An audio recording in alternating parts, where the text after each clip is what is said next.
The message burned into my eyes like a cruel joke. "You're fired. Consider it my gift to you." I stood in the church vestibule, bouquet still trembling in my hands, my wedding dress flowing around me in a sea of ivory fabric. The words felt surreal, almost laughable, except that my pulse hammered like a warning bell in my ears. I looked again. Sure, I must have misread. But the sender's name confirmed it. Ryan. For 3 months, he had made my life at work miserable. He had blocked my meetings, ignored my reports, and claimed credit for projects I had spent nights refining. And now, on the day I had just pledged forever to the man I loved, he chose this moment to strike. My throat tightened. I turned my phone toward Ethan, my brand new husband, still glowing from the vows we had just spoken. He scanned the screen. I expected anger, or at least shock. Instead, his lips curved into a quiet, almost knowing smile. He kissed my knuckles with calm certainty. "Check your messages later," he whispered. "Today belongs to us." How could he be so composed? Didn't he realize what I had just lost? I wasn't simply an employee. I had poured myself into that role, into every spreadsheet, every trial protocol, every system upgrade. I had sacrificed weekends, birthdays, nights of sleep to build something no one else had dared attempt, a compliance platform that captured every deviation, every safety signal, every change in an ECRF. It was my life's work, and through it, I had become the invisible heartbeat of the entire research engine. And yet, I silenced my phone. I slid it into Chloe's purse, letting her keep it safe while I forced my lungs to expand, forced myself to walk with Ethan through the grand doors and into the shower of rose petals waiting outside. Applause rang out, bright and warm, but inside me the words still pulsed like a wound. "You're fired." Hours later, beneath the golden lights of the reception hall, I finally allowed myself to breathe again. The first dance had ended. Laughter spilled across the room, and Ethan's steady presence anchored me. That's when Chloe came running, her face pale, her hand clutching my phone like it was burning her skin. "Emily," she gasped, "your phone hasn't stopped buzzing. You have over 100 missed calls." I froze. The notifications covered the screen like falling rain. Messages from coworkers, directors, numbers I recognized and numbers I didn't. 17 calls from one particular number made my stomach turn cold. Richard. Not Ryan. His father. For a moment, I couldn't move. Richard, the man who had hired me 2 years earlier, the one who had given me his trust when I was just another young project manager trying to prove herself. Richard, who had told me I was the best investment he had ever made. I pressed play on the first voicemail. His voice, usually calm and commanding, was frantic. "Emily, call me immediately. Ryan had no authority to terminate you. There's been a terrible mistake. We need you." The next message was worse. "The submission deadline for the downtown oncology trial is Monday. No one can access your system. We're locked out." One after another, his messages grew more desperate. "The Westside cardiovascular team is threatening to walk. The renderings, the updated safety reports, they're gone. The password Ryan tried doesn't work. We're paralyzed, Emily. Please, you're the only one who knows how this works." By the last voicemail, his voice was cracked, stripped of its usual power.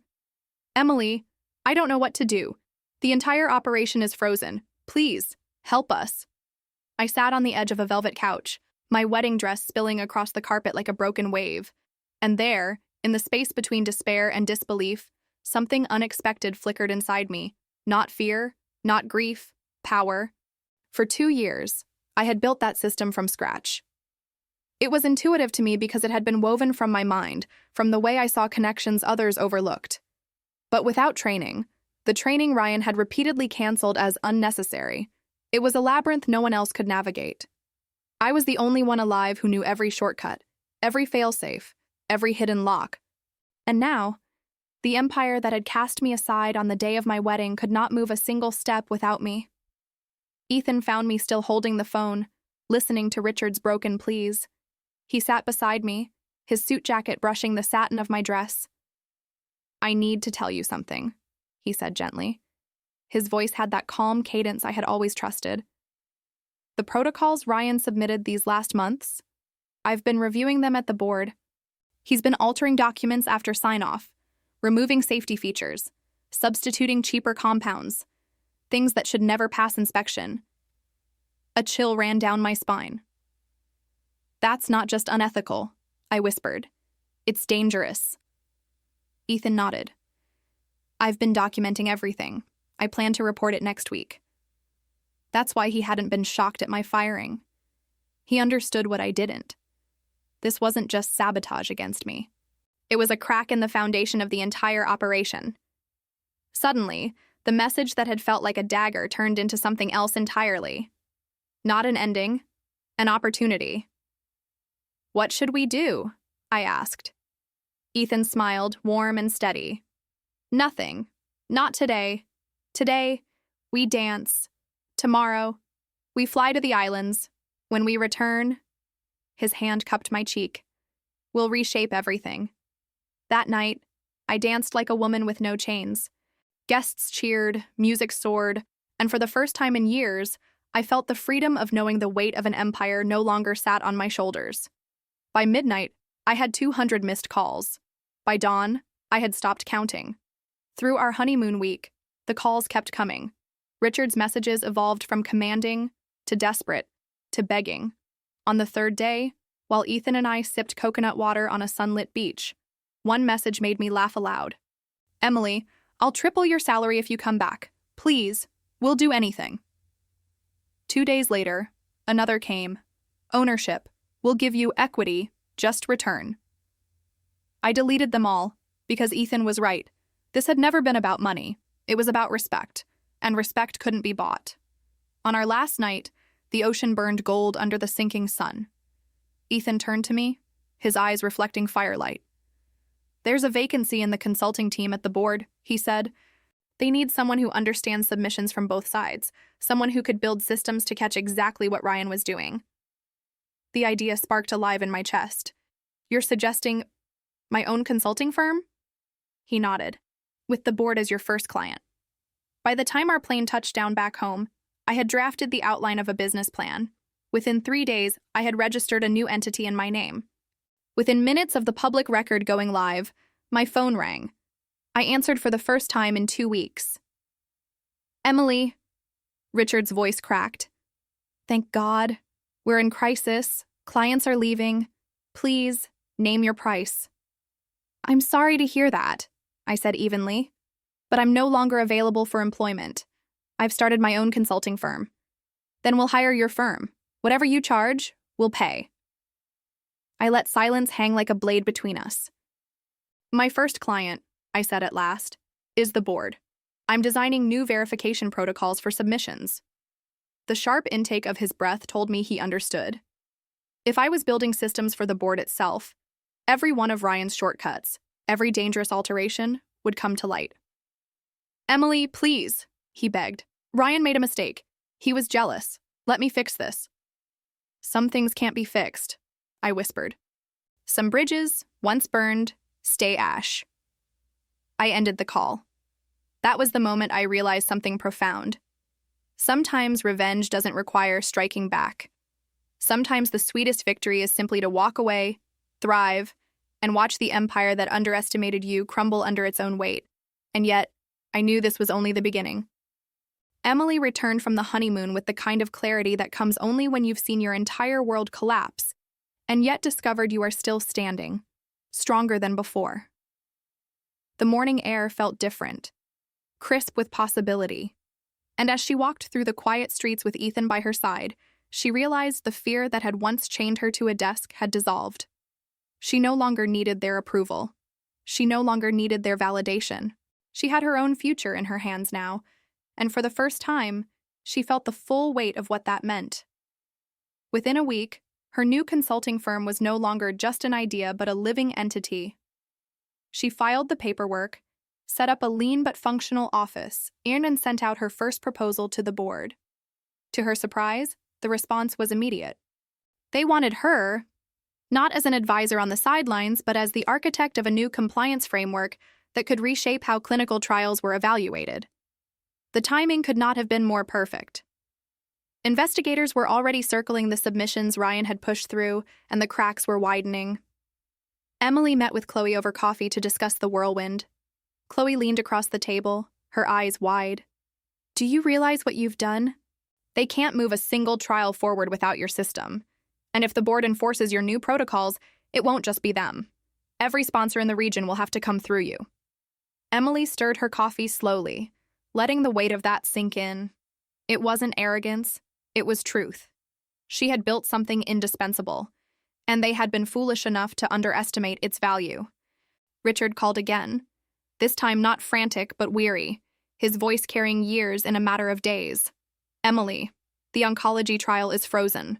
The cardiovascular team has pulled their investigators. Half our sites are threatening to terminate. The regulators are demanding clarification we cannot provide. Please, at least meet with me." She listened, stone still, before finally saying, "You told me once I was your best investment, yet you allowed your son to sabotage me.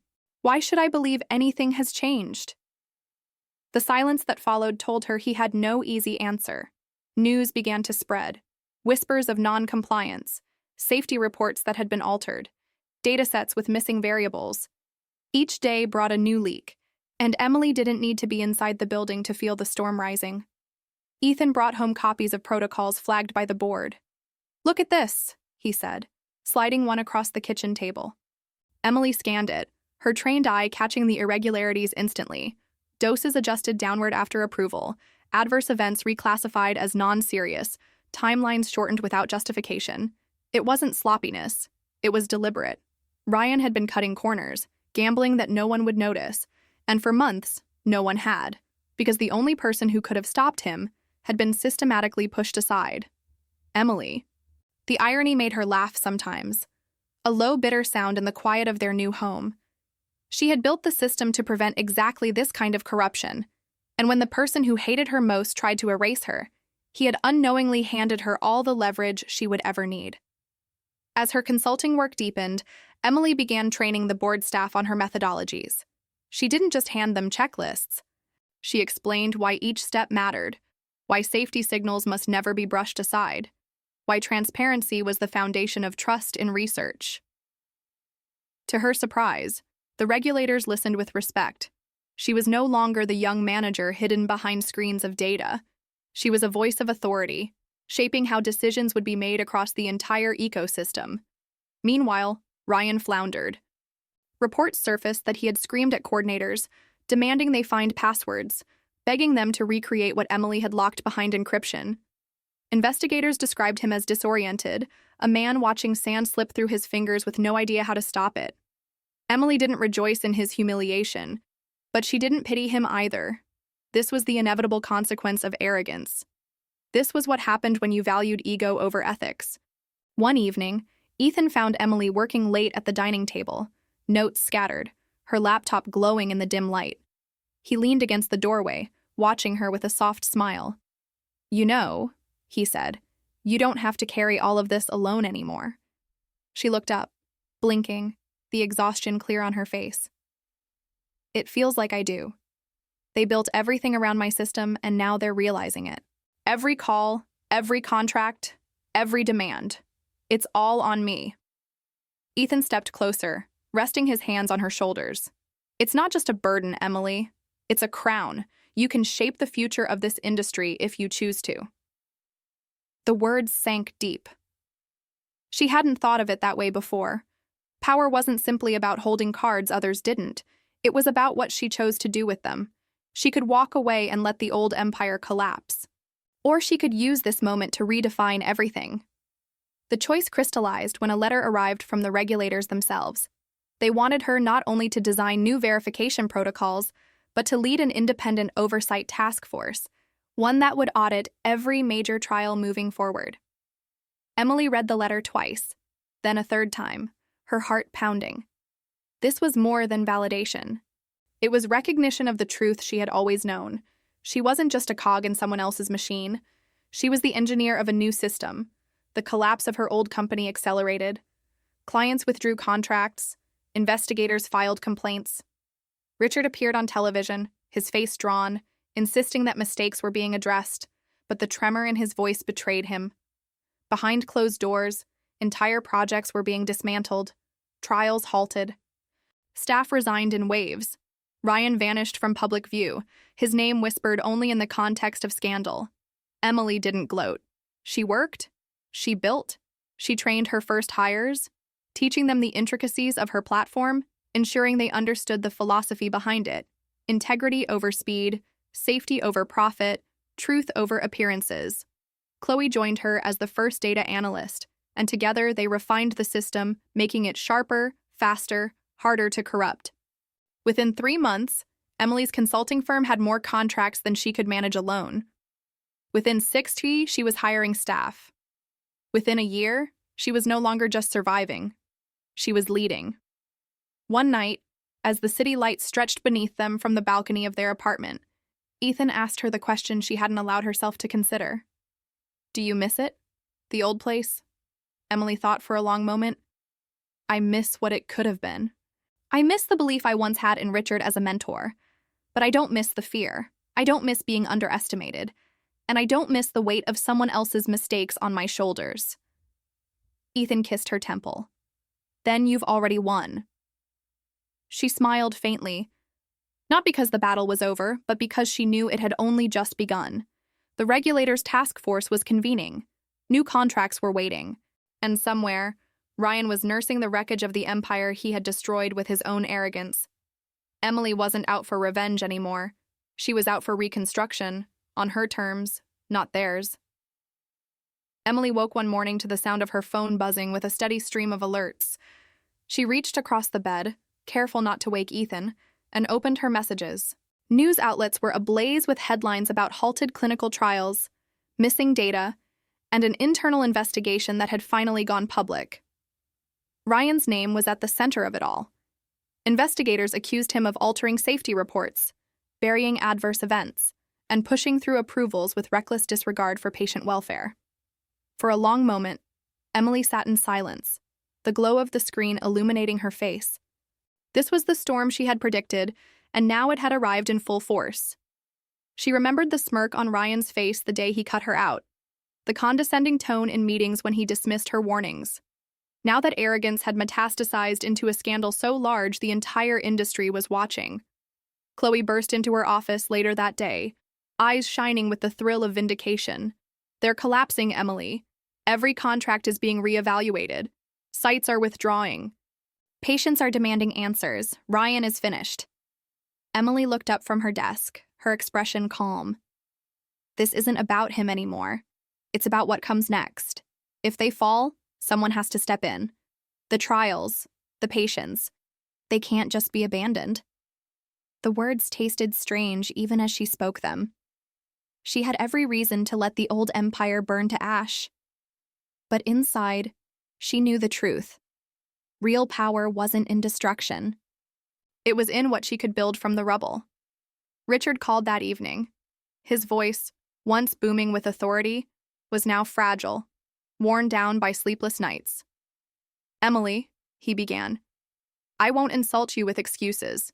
Ryan has disgraced himself, and he has disgraced me. But the patients in these trials, they are innocent. We can't let this collapse destroy their hope." Emily listened, silent, while he pleaded.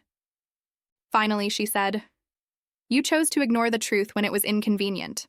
Now the truth is here, whether you want it or not." There was a pause, then a sigh that sounded like defeat. "Meet with me. One time. Not for Ryan, not for me, for them. Help us find a way forward." Emily ended the call without answering, her chest tight. She didn't want to go back into that building, into the place that had cast her aside. And yet a part of her whispered that this was the moment to reclaim the narrative, to stand not as the discarded employee, but as the force they could not replace. Days later, she walked through the lobby where her name had once been ignored in meeting rosters. The receptionist, someone new, greeted her with nervous respect. Every eye that followed her seemed to know who she was now. The woman they had underestimated. The woman they had betrayed. The woman they now desperately needed. Richard was waiting in the conference room. His hair was grayer, his shoulders stooped, and beside him, to her surprise, sat Ryan. He looked nothing like the smug figure who had fired her by text. His eyes were downcast, his jaw tight, and the tremor in his hands betrayed nerves he couldn't hide. "Thank you for coming," Richard said. "I know we don't deserve it." Emily sat across from them, folding her hands on the table. She didn't respond. "Let them squirm." Richard cleared his throat. "Ryan has something to say." Ryan lifted his head, and for the first time, Emily saw something almost human in his eyes. Shame. "I owe you an apology," he said, voice low. "What I did was unprofessional, vindictive, and dangerous. I let jealousy drive me, and I destroyed everything my father built. I destroyed what could have been the best mentorship I might ever have had." His words hung in the room like smoke. Emily studied him, searching for the arrogance she remembered. It wasn't there. What remained was a broken man grasping at the possibility of redemption. "Apology noted," she said evenly, neither accepting nor rejecting it. Richard slid a folder across the table. Inside was a detailed plan for new safety protocols, new oversight, a leadership restructure. "We're not asking you to come back," he said quickly. "We're asking you to review, to ensure we are truly rebuilding the right way." Then Ryan reached into his bag and placed a small envelope in front of her. Inside was a check. She glanced at the figure. Exactly the cost of her wedding, down to the last flower arrangement. "How did you get this number?" she asked coldly. "We asked," Richard admitted softly. "We wanted it to be precise." Ryan added, "Consider it repayment for the gift I claimed to give you when I had no right." Emily's stomach twisted with anger. Did they think money could repair betrayal? Before she could speak, Ryan placed a small USB drive next to the check. "This also belongs to you, your system. All the files, the passwords, the framework you built. We tried to recreate it, but it's never worked without you. It's yours, to take or to erase." Emily picked it up, holding it between two fingers. 2 years of her life, her brilliance condensed into something so small it could be pocketed. She looked at the two men before her, one aged by regret, the other stripped of pride. And she realized that sometimes revenge didn't require a weapon. Sometimes it unfolded on its own, in the hollowed eyes of those who had underestimated you. "I'll review your proposal," she said finally. "My fee is triple what you offered, paid in advance, full transparency, complete access, and one condition." She looked directly at Ryan.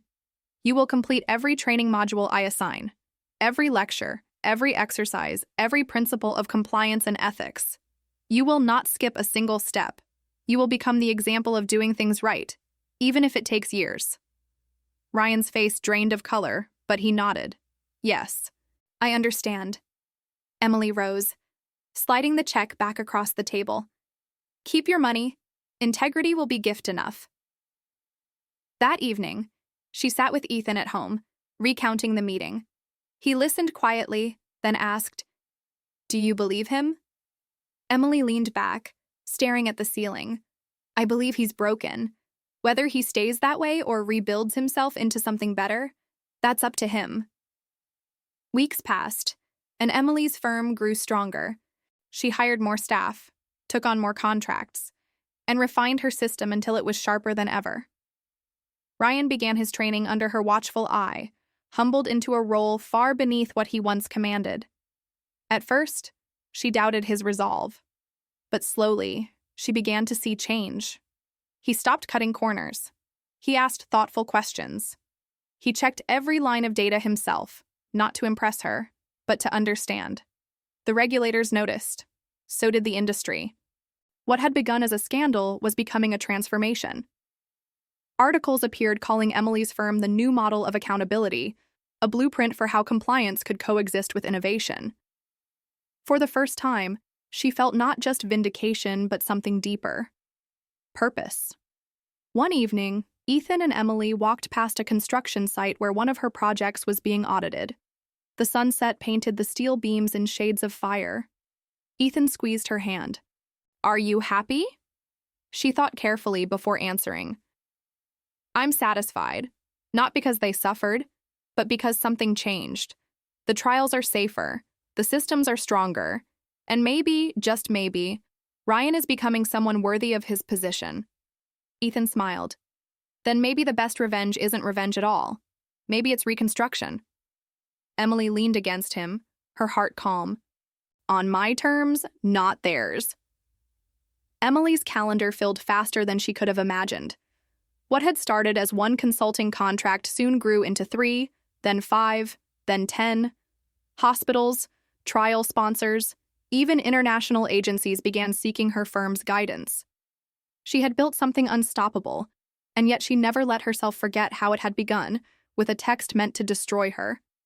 Each morning, she rose early, reviewed protocols with her team, and reminded them that every document, every number, every deviation carried a human life behind it. They were not moving papers. They were safeguarding people. Ryan was no longer the arrogant figure she remembered. Every morning, reports from his training modules landed on her desk. He completed them with meticulous detail, sometimes scrawling long notes in the margins, asking questions she hadn't expected. At first she thought it was performance, a show to convince her he had changed. But as months passed, she began to see something more difficult to fake: humility. He asked junior staff for feedback. He double-checked site reports himself. He stayed late to verify data that others had ignored. Still, Emily kept her distance. Forgiveness was not something she handed out like candy. It had to be earned, not in one grand gesture, but in 100 small ones. Ethan noticed the shift. One night, over dinner, he asked her, "Do you think he's sincere?" She set down her fork and thought carefully. "I think he's learning what it means to build instead of destroy. Whether that lasts, only time will tell." The test came sooner than either of them expected. A major community presentation was scheduled for one of the city's largest trials, a project Emily's firm had overseen from the beginning. The plan was to update residents on progress, explain design changes, and take questions. Normally, Emily would have led such a meeting, but this time Richard requested that Ryan present alone. "If he's ever going to prove himself," Richard said, "let him face the people." Emily agreed on one condition. She would attend, quietly, in the back row, watching everything. The night of the presentation, the community center buzzed with skepticism. Residents remembered broken promises, delays, and scandals. Emily slipped into a chair in the last row as Ryan walked to the podium. She could see the nervous set of his jaw, the way his hands trembled as he adjusted the microphone. The old Ryan would have hidden it behind arrogance, but this version spoke openly. "Good evening," he began. "My name is Ryan, and some of you may remember when this project stalled.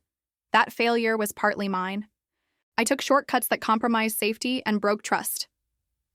A murmur swept through the room. No one had expected such candor. Emily leaned forward slightly, her heart caught in her throat. Ryan continued, explaining how the partnership with Emily's firm now enforced triple verification on every step, how no document reached approval without rigorous review. He described design changes influenced directly by resident feedback, walking through slides that highlighted improvements in safety and access. When difficult questions came, he didn't dodge. He said, "I don't know, but I'll find out and come back to you personally." His honesty disarmed the tension in the room.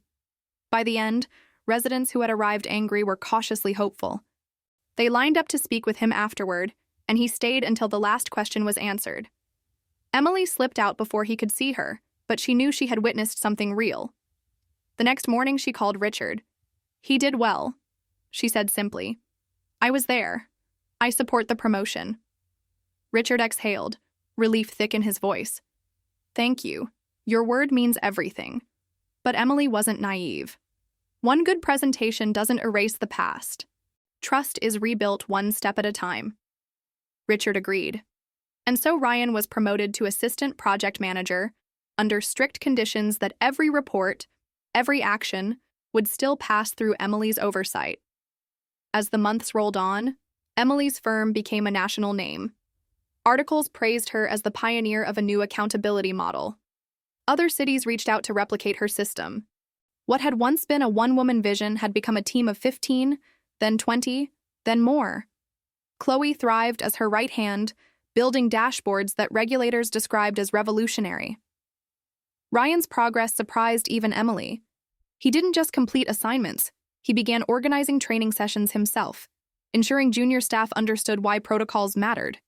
He admitted mistakes openly, something she would never have imagined from the man who once fired her over text. More than once, Emily caught herself watching him during meetings, not with suspicion, but with a strange mix of curiosity and guarded respect.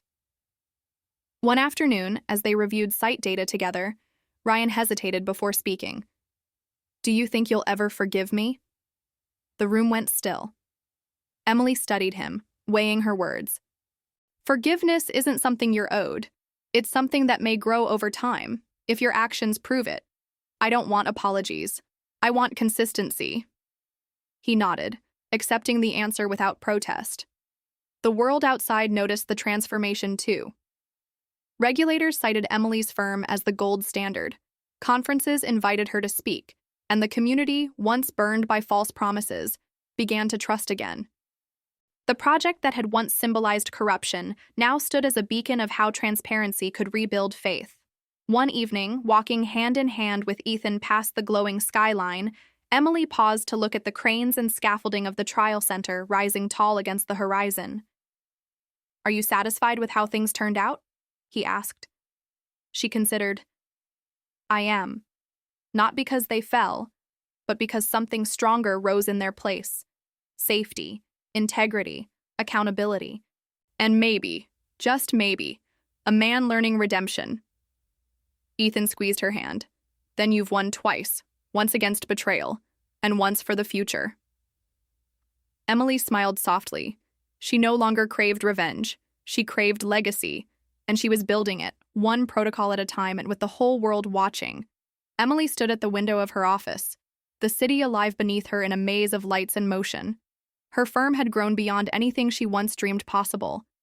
What started with her laptop on a honeymoon flight was now a bustling team with contracts across the country, even early interest from Europe. Yet success brought new choices far heavier than she had anticipated. She thought often of that text message, the one meant to end her career. Instead, it had given her everything. But now, another message waited for her. Not on a screen, but in the form of a thick envelope sitting on her desk. Inside was a formal proposal. Partnership. Richard had come back again, this time not with desperation, but with an offer he claimed was different. Instead of trying to lure her as an employee, he proposed that her firm and his work side by side, equal partners, presenting themselves to regulators and clients as a united front. The idea was bold, almost unprecedented. But Emily knew nothing in his world was ever free of motives. She set the papers aside without answering. Later that evening, she shared the contents with Ethan. He studied her expression as she spoke. "What do you think?" she asked. "It feels like a trap, doesn't it?" Ethan leaned back, thoughtful. "Maybe, or maybe it's an admission. They know they can't rebuild without you. But the real question isn't whether you can trust them. It's whether you want to share what you've built." The following week, Emily met Richard in person. Ryan was there too, seated quietly, his posture careful, almost deferential. Richard began with the polished tone of a man who had practiced every word. "The industry is changing because of you. Emily, regulators are holding every company to your standard now. We could fight against that, or we could join it. Together, we could create something lasting." Emily didn't answer immediately. She studied Ryan instead. He met her eyes without flinching. Gone was the arrogance. Gone the need to dominate the room. What she saw was a man reshaped by failure, someone who had been forced to start again from the ground up. At last, Ryan spoke. "You don't need us. That's clear. But if you agree to this partnership, it could mean finishing what you started, not just reforming us, but reforming the whole industry." The words surprised her. They were not flattery, not manipulation. They sounded sincere. Still, Emily remembered the pain too vividly to ignore it. She leaned forward. "If I agree, it's on my terms. My firm retains independence. Every project goes through triple verification, no exceptions.